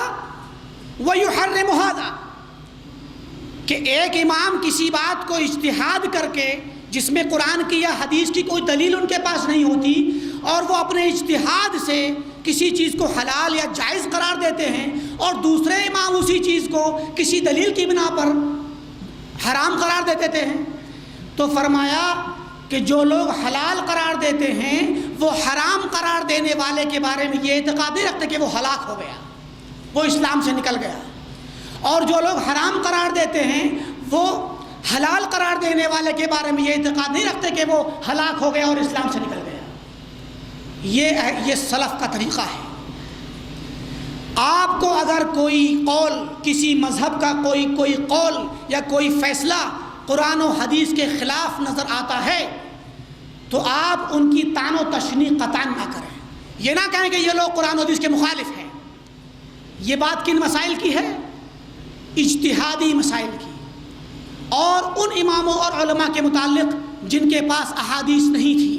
جن کے پاس دلیلیں نہیں تھیں، یا جنہوں نے ایسے مسائل میں اختلاف کیا جن مسائل میں الفاظ کے اندر گنجائش تھی۔ ایک مرتبہ امام احمد بن حنبل کے پاس ایک بہت بڑے امام علی بن المدینی تشریف لائے، اور ایک مسئلے کے متعلق دونوں کے درمیان بہت سارا اختلاف ہو گیا۔ امام ابن عبد البر رحمہ اللہ نے لکھا ہے کہ ان کے درمیان اتنا اختلاف ہوا کہ زور زور سے چیخ پکار ہونے لگی، ایک دوسرے پر سخت کلامی ہو گئی۔ لیکن جب اس کے بعد اس مسئلے کے بحث و مباحثے کے دوران جب امام علی بن مدینی جانے لگے تو امام احمد بن حنبل کھڑے ہوئے اور ان کے گھوڑے یا اونٹ جس پر وہ سوار ہو کر کے آئے تھے اس کی لگام پکڑی اور ساتھ میں لے کر کے چلنے لگے۔ آپ دیکھیں کہ اتنا سخت کلامی ہونے کے باوجود، لوگوں کا آپسی نظریہ اختلاف ہونے کے باوجود، محبت اور الفت میں کوئی بھی فرق نہیں آیا۔ یہ ہے سلف کا طریقہ، سلف اور ائمہ اور محدثین اور تابعین اور ان کے متبعین کا طریقہ، کہ اگر میرا اور آپ کا کسی مسئلے میں اختلاف ہے تو اس اختلاف کی وجہ سے میرے اور آپ کے درمیان محبت ختم نہیں ہونی چاہیے۔ جو ایمان کی محبت ہے، جو اسلام کی محبت ہے، جو عقیدے کی محبت ہے، وہ ختم نہیں ہونی چاہیے۔ میرے اور آپ کے درمیان نفرت نہ پیدا ہو۔ سلف کا طریقہ تو یہ تھا، اور آج ہمارا طریقہ کیا ہے؟ لوگوں کو ہم چھوڑ دیتے ہیں، حجر کر دیتے ہیں، نفرتیں قائم کر لیتے ہیں ان مسائل میں جن مسائل میں گنجائش ہے۔ آپ اس بات کو یاد رکھنا، میری طرف سے کوئی غلط پیغام لے کے نہ جانا کہ فلاں صاحب نے یہ کہا ہے کہ جو بھی اختلاف کرے سب صحیح ہے، قطعاً نہیں۔ یہ باتیں اور ان اختلافات کی جتنے بھی آداب بیان ہو رہے ہیں، ان آداب کا اصل جو ٹارگیٹ ہے وہ اختلافات ہیں جن میں اختلاف کی گنجائش ہے، جن میں کی دلیل نہ ہونے کی بنا پر اختلاف ہو گیا، جن میں دلیل واضح نہ ہونے کی بنا پر اختلاف ہو گیا، جن میں الفاظ کے اختلاف کی بنا پر اختلاف ہو گیا۔ ورنہ جو لوگ توحید کے خلاف مذہب بنائے ہوئے ہیں ان کے ساتھ کوئی بھی آداب نہیں اختیار کیے جائیں گے۔ جو لوگ سنت کے خلاف اپنا مذہب اور منہج قائم کیے ہوئے ہیں ان کے ساتھ یہ ان آداب کا کوئی لحاظ نہیں کیا جائے گا۔ بلکہ ایسے لوگوں کے ساتھ نفرت کرنا اس وجہ سے کہ وہ توحید کے مخالف ہیں، اس وجہ سے کہ وہ سنت کے مخالف ہیں، یہ نفرت کرنا باعث ثواب ہے، کیونکہ یہ الحب فی اللہ اور البغض فی اللہ کا تقاضا ہے۔ اب آئیے صحابہ کرام کی مثال لے لیجئے۔ حضرت عمر بن خطاب رضی اللہ تعالی عنہ اور عبداللہ بن مسعود رضی اللہ تعالی عنہما، ان دونوں کے درمیان اختلاف ہو گیا بہت سارے مسائل میں، جن میں سے ایک مسئلہ یہ بھی تھا کہ اگر کوئی انسان کسی عورت کے ساتھ زنا کر بیٹھے نعوذ باللہ اور اس کے بعد وہ اس سے شادی کر لے تو پھر ان کی شادی کا حکم کیا ہوگا؟ حضرت عبداللہ بن مسعود فرماتے تھے کہ یہ دونوں لا یزالان یزنیان، کہ وہ ہمیشہ زناکار ہی رہیں گے چاہے شادی کیوں نہ کر لیں، اور حضرت عمر نے ان کی مخالفت کی بالکل نہیں، جب نکاح کر لیا تو ان کا نکاح ٹھیک ہے۔ اب آپ دیکھیں یہ اختلاف ہوا، کتنا سخت اختلاف ہے، بالکل 36 کا آنکڑا، ایک کا فیصلہ ادھر ایک کا فیصلہ ادھر، لیکن اس کے باوجود امام ابن قیم نے اعلام الموقعین میں نقل کیا ہے کہ حضرت عبداللہ بن مسعود رضی اللہ عنہ نے فرمایا، غور کرنے کی بات ہے، فرماتے ہیں لو سلک الناس وادیا وشعبا وسلک عمر وادیا وشعبا لسلکت وادی عمر وشعبہ۔ ابن مسعود فرماتے ہیں، یہی جنہوں نے اختلاف کیا حضرت عمر سے، کہ اگر سارے لوگ ایک وادی اور ایک خاص راستے اور شعب کو گھاٹی کو اختیار کر کے جائیں، یعنی ان کی رائے ایک طرف ہو، اور حضرت عمر دوسری وادی میں ہو، دوسری گھاٹی میں ہو، تو میں عمر کی گھاٹی اور ان کی وادی کو اختیار کروں گا۔ یہ ابن مسعود فرماتے ہیں۔ جب حضرت عمر کا انتقال ہوا، حضرت ابن مسعود نے فرمایا کہ اللہ کی قسم آج اسلام کا مضبوط قلعہ منہدم ہو گیا۔ عمر بن خطاب رضی اللہ تعالیٰ عنہ اسلام کا مضبوط قلعہ تھے، جن کی وجہ سے جو بندہ اسلام میں داخل ہوتا تو اس سے خارج نہیں ہوتا تھا، لیکن آج اسلام کا مضبوط قلعہ ٹوٹ گیا۔ کون کہہ رہا ہے؟ حضرت ابن مسعود رضی اللہ تعالیٰ عنہ۔ اور وہیں حضرت عمر فرماتے تھے ابن مسعود کے بارے میں، کنیف ملئ علما وفقہا، یہ تو علم اور فقہ کا ایک برتن ہے جو بھرا پڑا ہے علم اور فقہ سے، حضرت ابن مسعود کے بارے میں۔ آپ دیکھیں دونوں کا آپس میں اختلاف ہے، کیوں؟ کیونکہ وہ اجتہادی مسئلہ ہے، اجتہاد کی وجہ سے اختلاف ہوا ہے، لیکن دونوں کی محبت ختم نہیں ہوئی، دونوں کی ایک دوسرے کے لیے تعریف کرنا، ایک دوسرے کی فضیلت کا، ایک دوسرے کی اہمیت اور ان کے مرتبے کا اعتراف کرنا ختم نہیں ہوا۔ یہ تھا سلف صالحین کا طریقہ۔ اگر ہمارے درمیان اختلاف ہو جائے تو ہم اپنے دوست کو، اپنے بھائی کو، اپنے عالم کو، جو ہمارے ہی عالم ہیں، اگر ان کا قول کچھ اور ہے اور دوسرے عالم کا قول کچھ اور ہے، اور ہم اس فلاں عالم کی بات کو مانتے ہیں کہ ہمارے استاد ہیں یا ہم نے وہی سیکھا ہے یا ہمیں وہی اچھا لگا، وہ قول ہمیں دلیل کے مطابق اچھا لگا، تو ہم اپنے مخالف دوسرے بھائی کو یا اپنے دوسرے مخالف عالم دین کو ان کے مرتبے میں، ان کی شان میں گستاخی نہ کریں، ان کی بے عزتی نہ کریں، ان سے نفرت نہ کریں، ان کو بدعتی قرار نہ دیں، ان کی تکفیر نہ کریں، بلکہ ان کا احترام باقی رکھیں۔ آپ دیکھیں ایک اور واقعہ میں سناؤں آپ حضرات کو، آداب اختلاف میں صحابہ کرام کے درمیان ہی اختلاف ہوا کہ صحابہ کرام میں ایک بہت بڑا مشہور واقعہ پیش آیا فرائض کے باب میں، جس کو ایک مرتبہ ایسا مسئلہ پیش آ گیا کہ مرنے والے انسان کے بھائی موجود تھے اور اس کا دادا موجود تھا، تو صحابہ کے درمیان اختلاف ہو گیا کہ کیا دادا کی موجودگی میں مرنے والے بندے کے بھائیوں کو کچھ میراث میں حصہ ملے گا کہ نہیں ملے گا۔ اس سے پہلے یہ بات جان لیں کہ اگر مرنے والے کا باپ موجود ہو، کوئی بندہ مر گیا، اس کا باپ موجود ہے لیکن اس کی اپنی اولاد نہیں ہے، نہ بیٹا نہ بیٹی، اور اس کے بھائی موجود ہیں، تو وہ باپ اس کے بھائیوں کو محجوب کر دے گا، یعنی بھائیوں کو نہیں ملے گا بلکہ باپ کو ملے گا۔ اب اس اتفاق، یہ اتفاقی بات، اس اتفاق کے بعد حضرت زید بن ثابت جو فرائض کے امام ہیں رضی اللہ تعالیٰ عنہ، حضرت زید بن ثابت اور عبداللہ بن مسعود اور علی رضی اللہ تعالیٰ عنہم جمیعاً نے یہ فیصلہ دیا کہ اگر دادا موجود ہے، باپ نہیں ہے لیکن دادا موجود ہے مرنے والے کا، اور اس کے بھائی موجود ہیں، تو دادا کو بھی ملے گا اور بھائیوں کو بھی ملے گا۔ لیکن حضرت عبداللہ بن عباس رضی اللہ تعالیٰ عنہ نے یہ فیصلہ دیا کہ نہیں، دادا کی موجودگی میں بھائیوں کو کچھ حصہ نہیں ملے گا، جس طریقے سے باپ کی موجودگی میں کچھ نہیں ملے گا اسی طریقے سے دادا کی موجودگی میں نہیں ملے گا۔ اور عبداللہ بن مسعود رضی اللہ تعالیٰ عنہ، عبداللہ بن عباس رضی اللہ تعالیٰ عنہ کا یہ فیصلہ ان سے پہلے حضرت ابو بکر کے فیصلے کے مطابق تھا، ان کا بھی یہی فیصلہ تھا۔ حضرت ابی بن کعب رضی اللہ تعالیٰ عنہ کا بھی یہی فیصلہ تھا۔ الغرض صحابہ کے درمیان اس مسئلے میں اختلاف ہو گیا،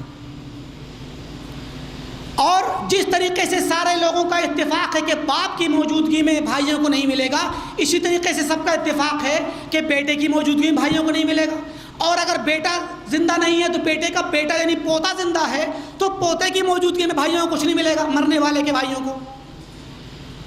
تو عبداللہ بن عباس رضی اللہ تعالیٰ عنہ سخت قسم کے الفاظ بیان کیا کرتے تھے اور کہتے تھے کہ مجھے زید بن ثابت پر تعجب ہوتا ہے کہ یہ بیٹے کے بیٹے کو جس طرح بیٹا مانا جاتا ہے میراث کے مسئلے میں، یعنی جو حکم بیٹے کا ہے، بیٹے کے نہ ہونے کی صورت میں بیٹے کے بیٹے کا بھی وہی حکم ہے، تو پھر یہ باپ کے باپ کو باپ کے درجے میں کیوں نہیں رکھتے؟ اس پر تعجب کرتے تھے اور کہتے تھے واللہ میں چاہتا ہوں کہ زید بن ثابت سے کعبے میں جا کر کے مباہلہ کروں کہ تم غلط ہو اور میں صحیح ہوں۔ یعنی کتنا سخت اختلاف تھا، اور یہ اجتہاد تھا۔ جبکہ زید بن ثابت رضی اللہ تعالیٰ عنہ نے حضرت عمر کے سامنے مثال دی اور کہا کہ اے امیر المومنین، آپ بتلائیے کہ اگر ایک درخت ہو، اس درخت کی ایک ٹہنی نکلی، اس ٹہنی میں سے دو ٹہنیاں نکل آئی، تو جو دو ٹہنی نکلی وہ دونوں آس پاس قریب میں ہیں، تو جو ایک ٹہنی کے برابر میں جو ٹہنی ہے وہ گویا بھائی کی مثال ہے، تو کیا بھائی زیادہ قریب ہے یا جو اصلی جڑ زیادہ قریب ہے جو کہ دادا کی مثال ہے؟ تو جب بھائی قریب ہے اس ٹہنی کی طرح تو اس کو کیوں نہیں ملے گا؟ اس طرح کی مثال دیتے تھے، یعنی سمجھایا اس مثال سے۔ لیکن حضرت عبداللہ بن عباس نے کہا کہ یہ کتاب اللہ کے خلاف ہے، اور مباہلے کی دعوت دیا کرتے تھے۔ اس سخت اختلاف کے باوجود ان صحابہ کے درمیان محبت دیکھیے آپ کہ ایک مرتبہ حضرت زید بن ثابت کہیں جا رہے تھے تو عبداللہ بن عباس رضی اللہ تعالیٰ عنہ نے زید بن ثابت کی سواری کی لگام پکڑ لی، چاہے اونٹ ہو یا گھوڑا، اس کی لگام پکڑی اور کہا لے کے چلنے لگے۔ تو حضرت زید نے کہا کہ یہ کیا کر رہے ہو؟ تو کہنے لگے ہاکذا امرنا ان نفعل بعلمائنا وفقہائنا، کہ ہمیں اسی طرح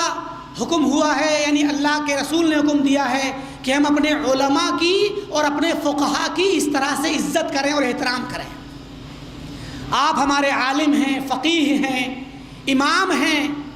لہٰذا ہم آپ کی عزت اور احترام میں آپ کی گاڑی کو لے کر کے چل رہے ہیں، اتنے سخت اختلاف کے باوجود۔ تو جب یہ حضرت زید بن ثابت نے سنا تو کہا کہ ارینی یدک، ذرا اپنا ہاتھ دکھانا۔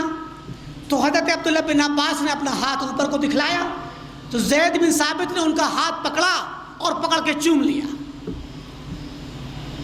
تو اور اس کے بعد جب حضرت ابن عباس نے کہا کہ آپ یہ کیا کر رہے ہیں، تو کہا کہ ہاکذا امرنا ان نفعل بآل بیت نبینا صلی اللہ علیہ وسلم،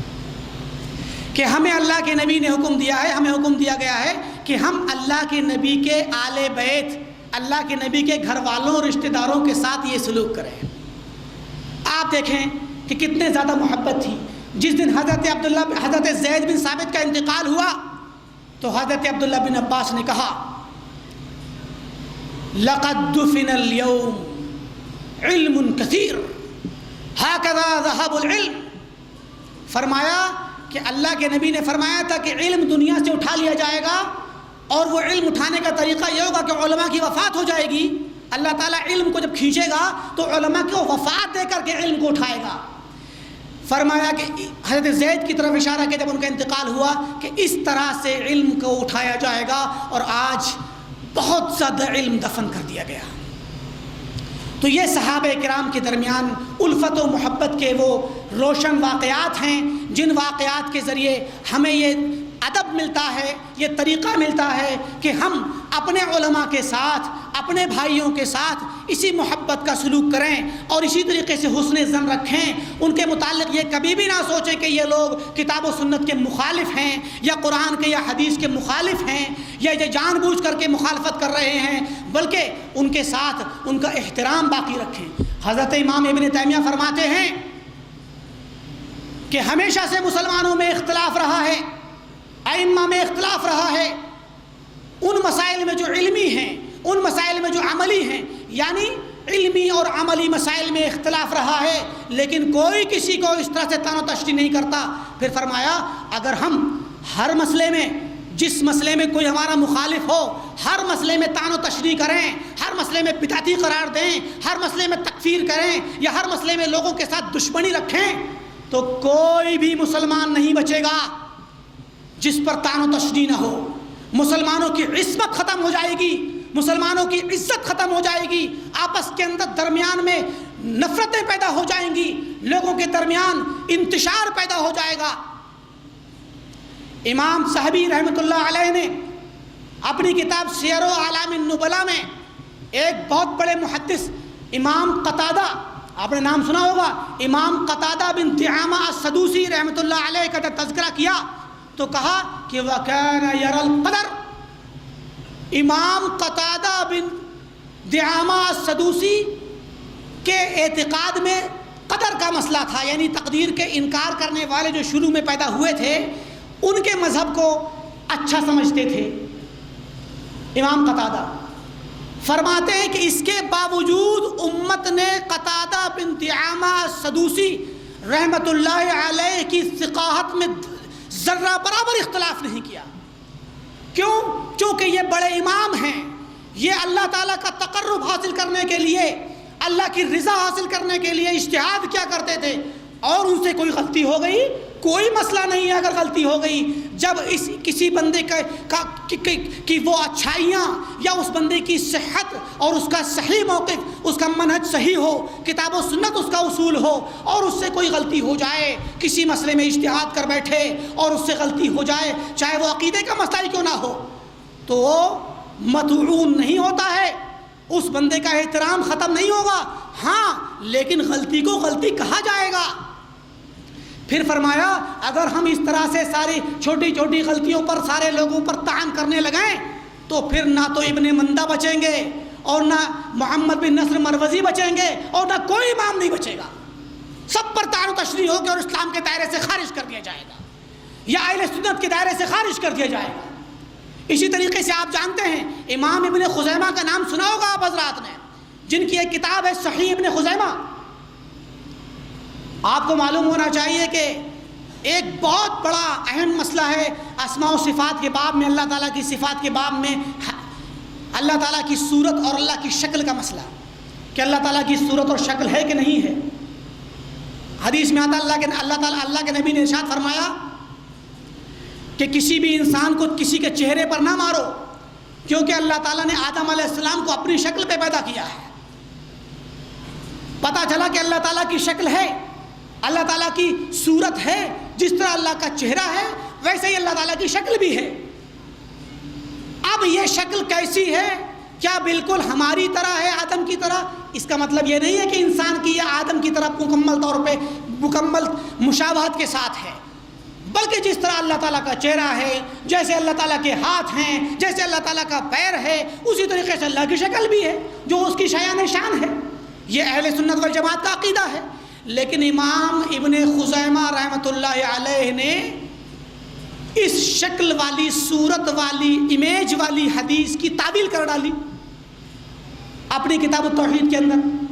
اور اس تعویل کے ذریعے وہ جہمیہ کے قول کے مطابق، ان کے مذہب کے مطابق کہہ بیٹھے۔ لیکن کیا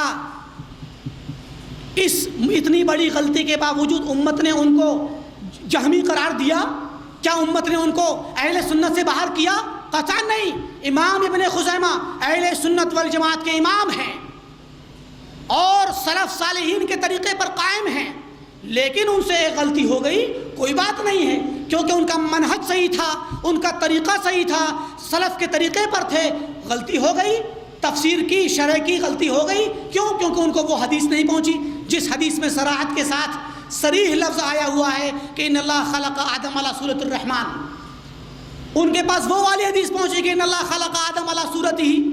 انہوں نے کہا کہ اس میں ضمیر لوٹ رہی ہے آدم کی طرف، لیکن دوسری روایت میں صریح لفظ تھا کہ ان اللہ خلق آدم علی صورت الرحمن، یہاں پر تعبیر ختم ہو جاتی ہے۔ تو مراد یہ ہے کہ ائمہ کرام جو بڑے بڑے ائمہ ہیں یا علماء کرام، جو بھی عالم ہمارے دین میں ہمارے جو سلف صالحین کا طریقہ ہے اس کے مطابق اگر کوئی امام ہے، کوئی عالم دین ہے یا ہمارا بھائی ہے، ہمارا ایک دینی بھائی جو سلف کے طریقے پر ہے، اگر اس کے پاس کوئی ایسا عقیدہ، ایسا مسئلہ ہو جو مسئلہ حقیقت میں مرجوح ہو، صحیح نہ ہو، تو ہمارے لیے جائز نہیں کہ ہم اس کو سنت سے نکال دیں یا اہل سنت والجماعت کے مذہب سے باہر کر دیں، اس کی تبدیع کر دیں، اس کی تفسیر کر دیں یا اس کی تکفیر کر ڈالیں۔ میرے بھائیوں، میرے دوستوں، یہ سب باتیں بڑی ہی دقیق ہیں، علمی ہیں، لیکن آپ حضرات کے سامنے اس لیے بیان کی جا رہی ہیں اس امید کے ساتھ کہ آج اللہ تعالیٰ نے ان دعویٰ سینٹروں کے ذریعے آپ دین کا صحیح علم سیکھ رہے ہیں اور سیکھیں گے، اور انشاءاللہ اپنے ملکوں میں، اپنے علاقوں میں جا کر کے صحیح دین کی تبلیغ کریں گے۔ لہذا آپ کے پاس وہ آداب ہونے چاہیے، آپ کے پاس وہ منہج ہونا چاہیے جو سلف صالحین کا منہج تھا، جو علماء امت کا منہج تھا، جو صحیح دین پر قائم صحابہ کرام ان کے متبعین کا منہج تھا۔ اور ہمارے دلوں کے اندر اتنی گنجائش ہونی چاہیے کہ ہم صحابہ کرام کی طرح اپنے دلوں کو کشادہ رکھیں۔ آپ کو معلوم ہونا چاہیے کہ آداب اختلاف میں ایک بہت اہم ادب یہ ہے جو کہ میں بیان کر چکا ہوں، پھر سے اس کی تجدید کرتا ہوں دوسرے الفاظ میں، کہ اگر آپ کا اپنے بھائی سے اختلاف ہے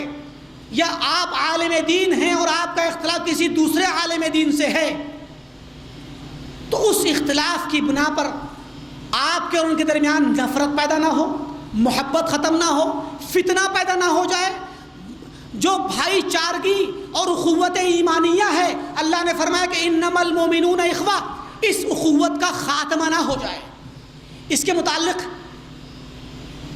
امام شافعی رحمۃ اللہ علیہ کا مشہور واقعہ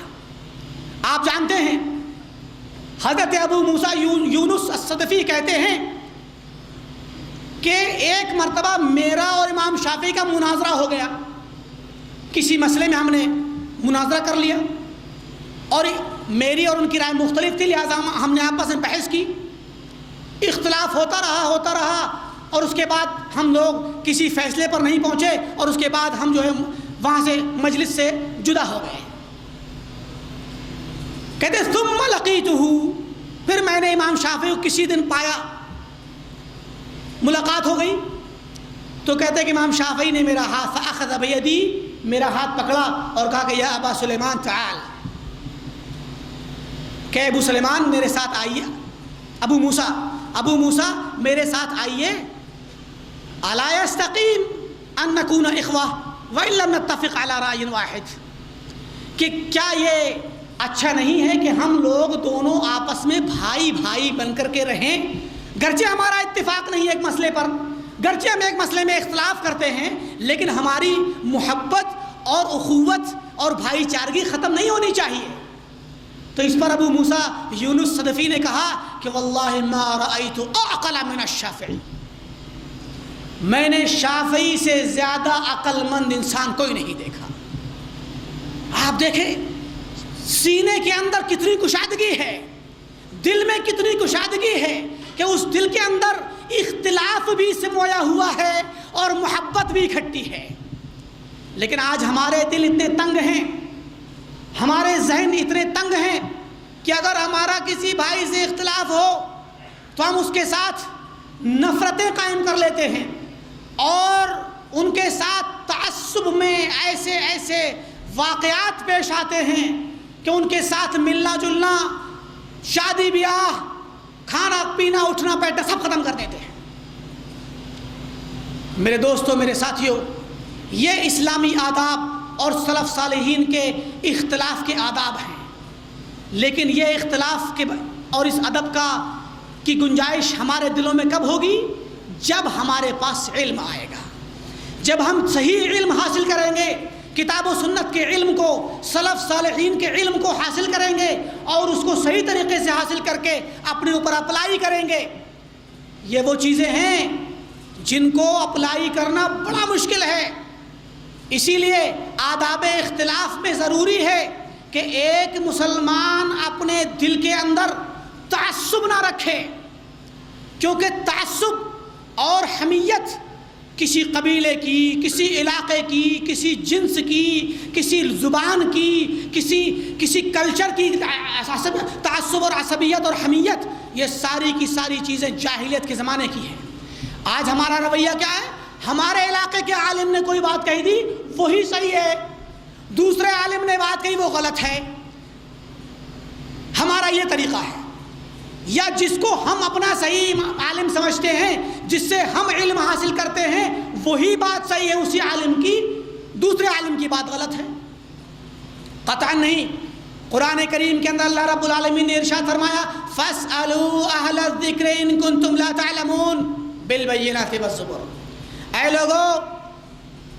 اہل ذکر سے معلوم کرو, سوال کرو اگر تمہیں نہیں معلوم, بینات کا تمہیں علم نہ ہو, آیات کا اور دلیلوں کا علم نہ ہو, تو پھر اہل علم سے معلوم کر لو. لہٰذا اس آیت سے جو ہمیں تعلیم اور ادب ملتا ہے,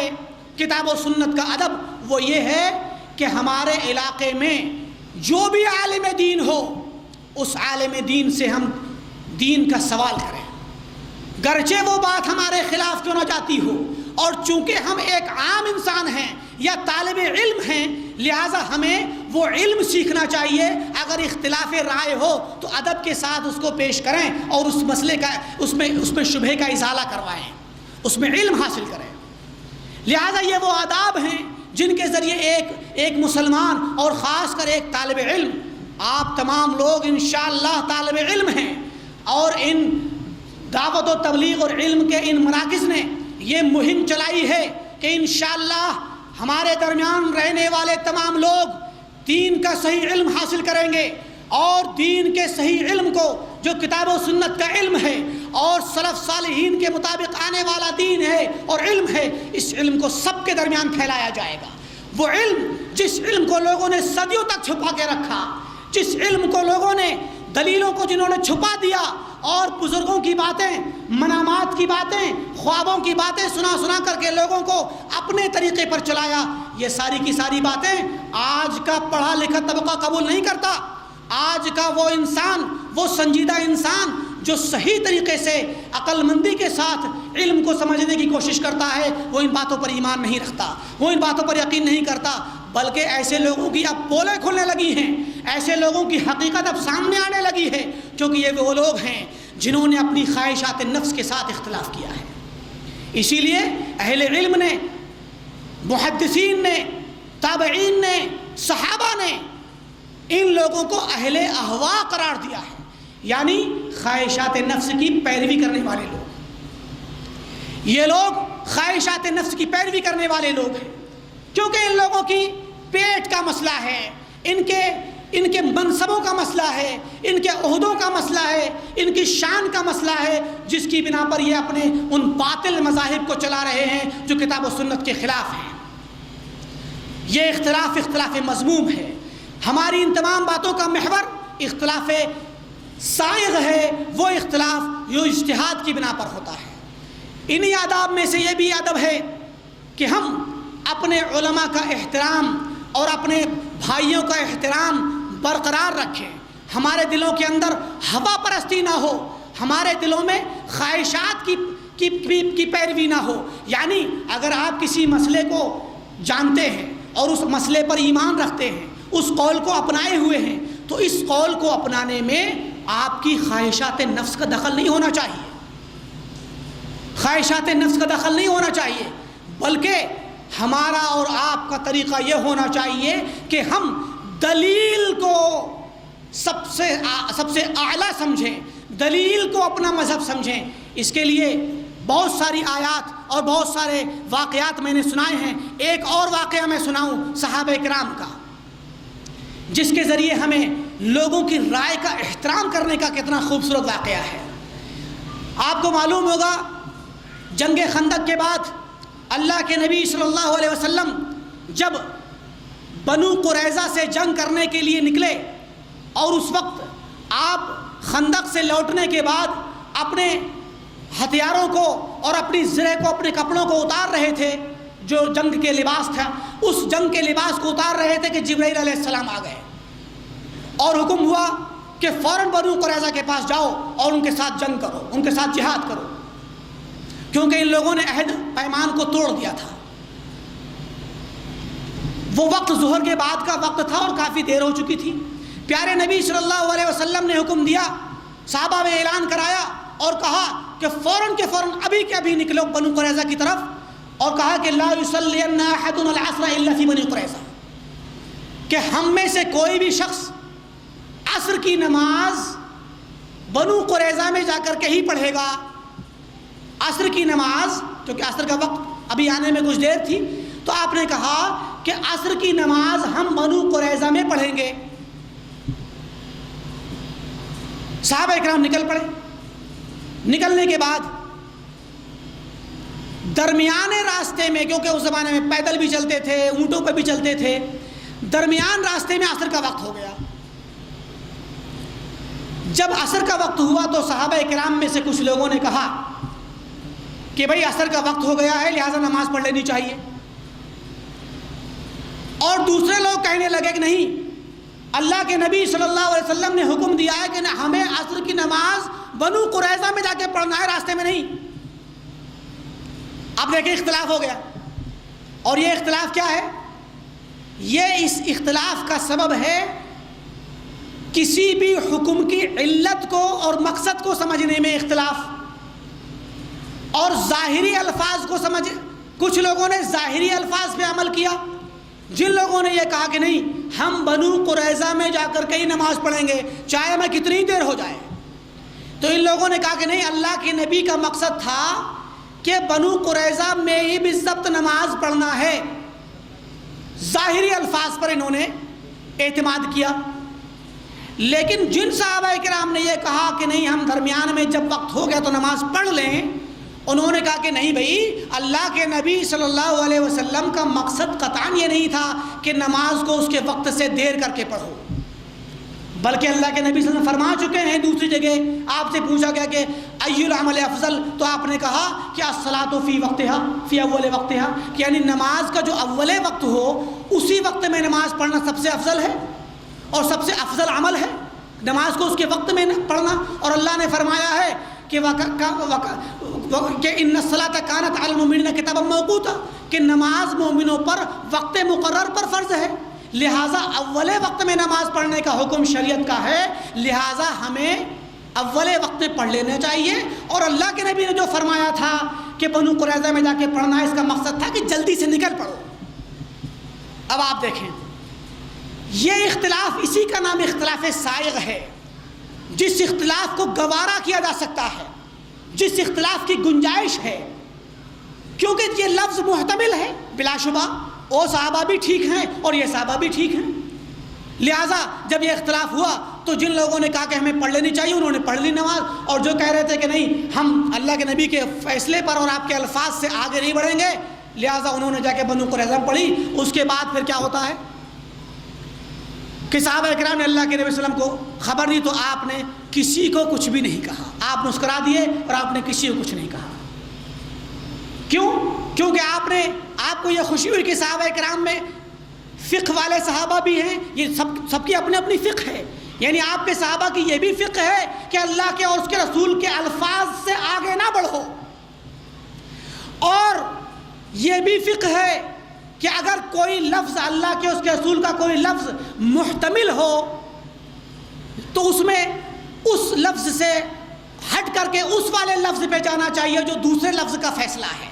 کیونکہ دوسرے والے الفاظ میں فیصلہ تھا کہ نماز کو اول وقت میں پڑھنا چاہیے، اور یہ لفظ محتمل تھا، بلا شبہ آپ کا مقصد یہ تھا کہ جلدی سے نکلو۔ تو یہ تھی وہ مثال، اور کسی صحابی نے کسی کو کچھ نہیں کہا، کسی نے لڑائی نہیں کی، کسی نے جھگڑا نہیں کیا، کسی فریق نے دوسرے فریق کی تبدیع نہیں کی، تفسیق نہیں کی، ان کو برا بلا نہیں کہا۔ لیکن یہ ساری کی ساری چیزیں کن کے لیے ہیں؟ علماء کے لیے، ان طلاب علم کے لیے جو دلیلوں کو سمجھتے ہیں، جو علم کتاب و سنت کا علم حاصل کرتے ہیں، اور کسی مسئلے کو سمجھنے میں اختلاف ہو جاتا ہے تو پھر اس میں وہ ایک دوسرے کا احترام کرتے ہیں۔ لہٰذا ہمیں اپنے بھائیوں کا، اپنے علماء کا احترام کرنا چاہیے، کوئی کسی کی بے عزتی نہ کرے، کوئی کسی کے خلاف زبان درازی نہ کرے اور ان کی شان میں گستاخی نہ کرے۔ اسی طریقے سے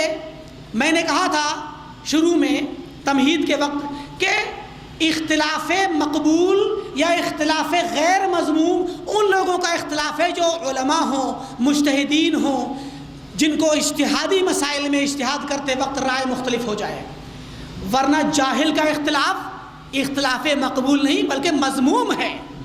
اب اس کے لیے ایک واقعہ سنیے۔ اللہ کے نبی صلی اللہ علیہ وسلم کے صحابہ ایک مرتبہ کسی سفر میں تھے، اور اس سفر کے دوران ایک صحابی کو سر میں چوٹ آ گئی، کوئی تیر لگ گیا لڑائی کی وجہ سے یا کسی وجہ سے ان کا سر زخمی ہو گیا۔ اب سفر کے دوران جب وہ لوگ واپس آ رہے تھے تو وہ صحابی جن کے چوٹ لگی ہوئی تھی ان کو جنابت لاحق ہو گئی، یعنی ان کو غسل کی ضرورت پیش آ گئی۔ اب انہوں نے سوچا کہ میں تیمم کر لوں، تو دوسرے لوگوں نے کہا کہ نہیں، آپ تیمم نہیں کر سکتے کیونکہ پانی موجود ہے۔ اللہ تعالیٰ نے حکم دیا ہے کہ اگر تمہیں غسل کی یا وضو کی ضرورت ہو اور پانی نہ پاؤ تب تیمم کرو، ہمارے پاس تو پانی ہے، لہذا آپ کے لیے جائز نہیں کہ آپ تیمم کریں۔ اس بیچارے مسکین صحابی کو ان لوگوں نے جب فتویٰ دیا تو انہوں نے غسل کیا، اور غسل کی وجہ سے ان کو اس ٹھنڈک کی وجہ سے یا پانی کی وجہ سے ایسا مسئلہ پیش آیا کہ وہ بیچارے انتقال کر گئے۔ اب جب انتقال کر گئے تو ان کو دکھ بھی ہوا ان لوگوں کو۔ اب لوٹ کر کے جب واپس آئے، اللہ کے نبی صلی اللہ علیہ وسلم کو انہوں نے حکم دی، انہوں نے جب خبر دی کہ اللہ کے رسول ایسا ایسا واقعہ ہو گیا،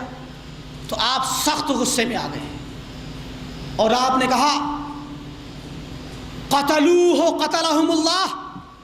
ان لوگوں نے اس صحابی کو قتل کر دیا، اللہ انہیں قتل کرے۔ یعنی اتنے سخت الفاظ میں آپ نے ان کو ڈانٹا اور کہا کہ جب تم لوگوں کو پتہ نہیں تھا تو کیوں نہیں پوچھ لیا؟ کیونکہ جاہل کا علاج سوال ہے، جہالت کا علاج سوال کرنا ہے، تو تم لوگوں نے کیوں نہیں سوال کر لیا، پوچھ لیا جب تمہیں پتہ نہیں تھا؟ تو پتہ یہ چلا کہ اختلاف اگر جاہل انسان کرے تو قطعاً قبول نہیں ہوگا، جاہل کا اختلاف قطعاً قبول نہیں ہوگا کیونکہ وہ اختلاف کا اہل نہیں ہے۔ لہٰذا ہمیں اور آپ کو، جن لوگوں کو دین کا علم نہیں ہے، جن کے پاس ادلہ کا علم نہیں ہے، انہیں اختلاف کرنے کی کوئی گنجائش نہیں ہے۔ اسی طریقے سے آداب اختلاف میں ایک بہت اہم چیز یہ ہے کہ ہم ان علماء کے بارے میں، چاہے وہ موجودہ زمانے کے مجتہد علماء ہوں یا پرانے زمانے کے سلف صالحین میں کے علماء ہوں، جنہوں نے اجتہاد کیا کسی مسئلے میں اور ان کی رائے مختلف ہو گئی، چاہے وہ عقیدے کا ہی مسئلہ کیوں نہ ہو، کیونکہ عقیدے کے بعض وہ فرعی مسائل، عقیدے کے اصول دین کے فرعی مسائل جو اجتہاد کے ذریعے جن میں فیصلہ ہوتا ہے، ان کے اندر اختلاف سائغ کی گنجائش ہے۔ جیسے کہ صحابہ کرام نے اختلاف کیا اللہ کے نبی صلی اللہ علیہ وسلم کے اس کے متعلق کہ کیا اللہ کے نبی نے معراج میں اللہ تعالیٰ کو دیکھا تھا کہ نہیں دیکھا تھا؟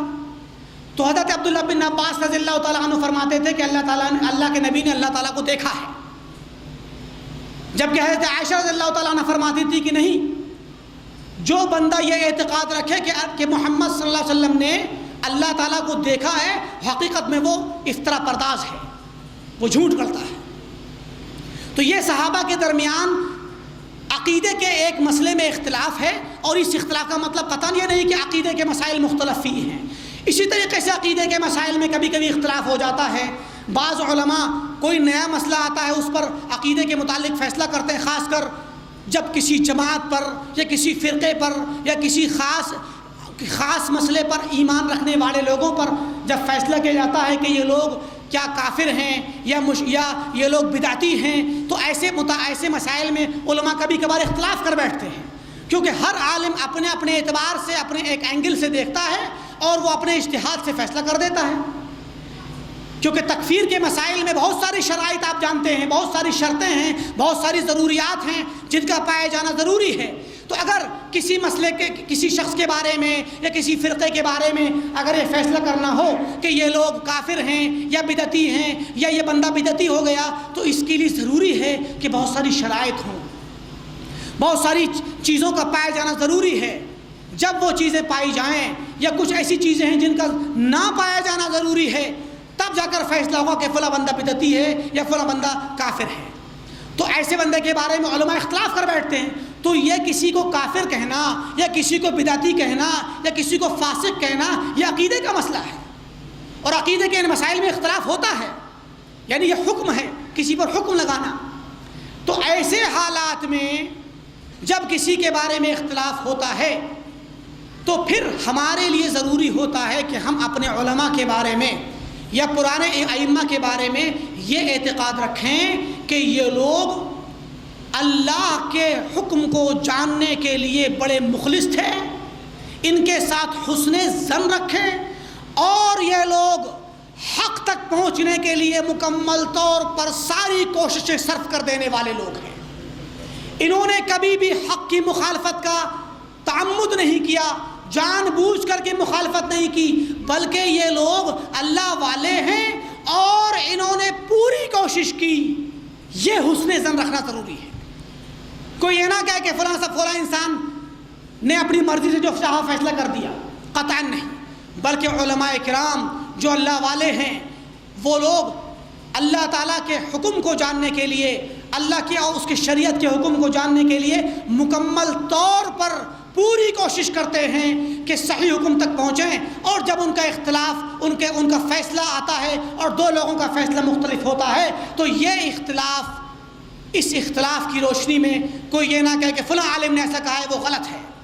یا فلاں عالم اس باب میں منحرف ہیں، یا فلاں صاحب اس باب میں ضلالت کا شکار ہو گئے۔ تو یہ ساری کی ساری چیزیں، بہت سارے اس میں واقعات ہیں سلف صالحین کے، بہت سارے ایسے مواقف ہیں جن کی روشنی میں ہم بہت سارے آداب سیکھ سکتے ہیں، لیکن میں نے چند باتوں کو آپ کے سامنے مختصر کیا ہے، ملخص کیا ہے۔ کیونکہ بہت سی چیزیں ایسی ہیں جن کا تعلق خالص علمی مسائل سے ہے،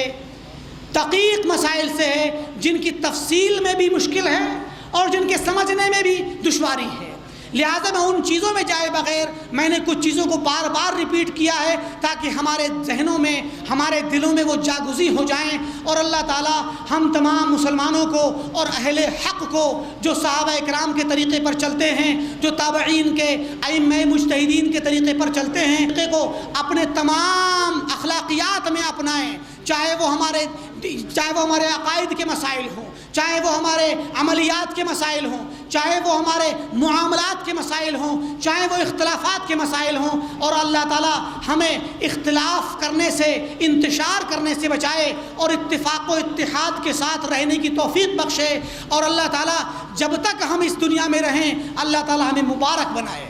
ہم جہاں بھی رہیں بابرکت رہیں، ہمارے ذریعے اللہ تعالیٰ امت میں اتفاق پیدا کرے، امت میں محبت پیدا کرے، امت کے اندر انتشار و اختلاف اور فتنہ پیدا کرنے سے ہم لوگوں کو دور رکھے۔ اللہ تعالیٰ ہمیں توفیق دے کہ ہم دین کا علم سیکھیں اور سکھلائیں اور سب لوگوں تک اس کو پہنچائیں۔ اور اللہ تعالیٰ سے میں دعا کروں گا انہی چند الفاظ کے ساتھ اور ان پر اتفاق کرتے ہوئے کہ اللہ تعالیٰ ہمارے اس اجتماع کو قبول فرمائے اور ہمارے تمام مسلمانوں کو جو یہاں آئے ہیں، مسلمان بھائیوں کو، بہنوں کو، ماؤں کو اور تمام لوگوں کو اس کا اجر عظیم عطا فرمائے۔ ہمیں توفیق دے کہ ہم اس جلسے کے مقاصد کو حاصل کریں اور اللہ تعالیٰ ہمیں اچھی بات کہنے اور اس پر عمل کرنے کی توفیق بخشے۔ وآخر دعوانا ان الحمدللہ رب العالمین وصلی اللہ علی نبینا محمد وعلی آلہ واصحابہ اجمعین، والسلام علیکم ورحمۃ اللہ وبرکاتہ۔